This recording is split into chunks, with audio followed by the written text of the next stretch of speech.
Such a powerful song, and it really resonates with what you were about. I mean, what you've gone through. Mm-hmm. Give me love, give me hope, give me strength. Well, I think, that song, it was written at night.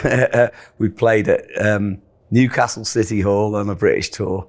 And I always shared the room with a guy I referenced earlier, Red Eye, who works with Bob Dylan now. He was my best mate growing up, and he worked with the band.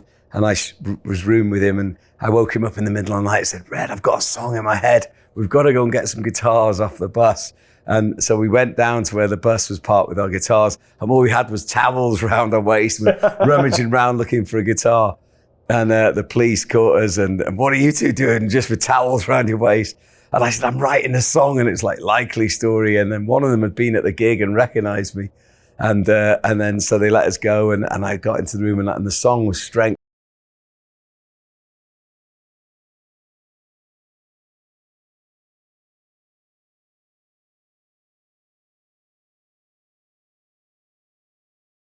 Alarm songs, anything that we're known for, it has to stand up as an acoustic song. I have to be able to play it on the street to the commuters version. And if it works that way, it can work as a band song.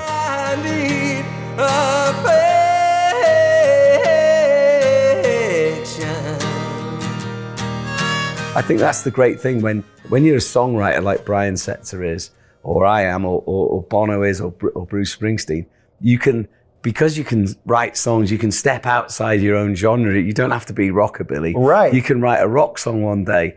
You can do big band with a whole orchestra behind you.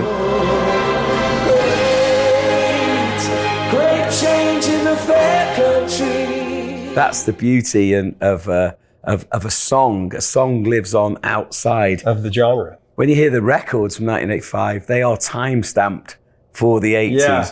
When you hear the songs today, their meaning has grown, and they're still songs as relevant.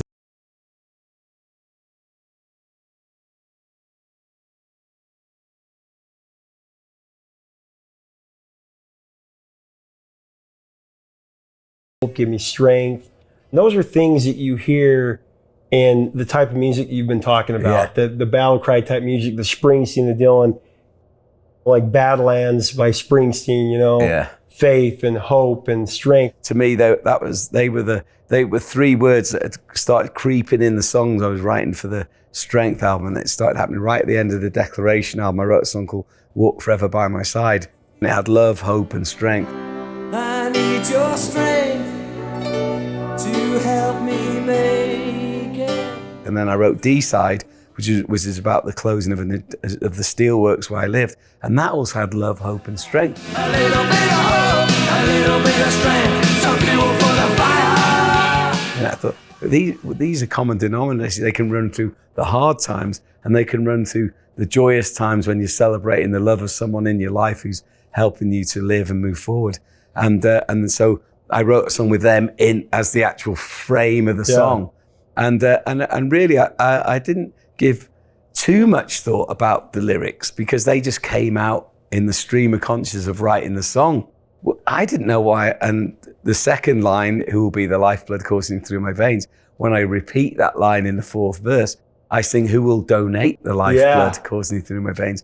Now why I would change the phrasing, I don't know, but I did. And it was almost as if my life inside my subconscious knew that something was coming.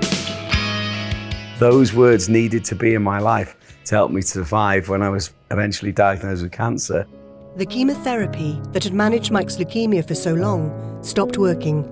And then all of a sudden I started singing the song Strength, and the meaning of the whole song flipped and totally became not just about someone else. I realized it was a song about me.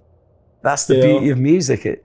I see a lot of artists who won't play their music from the past. They think it belongs there and that's it. But if you embrace it and bring it, you can learn so much. Oh yeah. We're much more idealistic when we're young. We're much more that we can take on the world. We can make it happen. The faith is there. Sometimes you get to the point where there's negativity there. You have to go back to that innocence and remember that you can take on the world. That's right, exactly. You know, that youth. It's really important to still, you are who you are because of what happened in your youth. And I need to know that I'm still alive. Yeah. I love that line because it's so true. Yeah, I need to know I'm still alive. You have to pinch yourself to say, you know what, life is precious and beautiful, and absolutely live in the present right this second. Make it happen. Yeah, we can get caught up on regret of what we did and didn't do, or what we should have done. And but life sometimes has a way of bringing everything full circle. And as long as you stay open to that fact, you can put everything right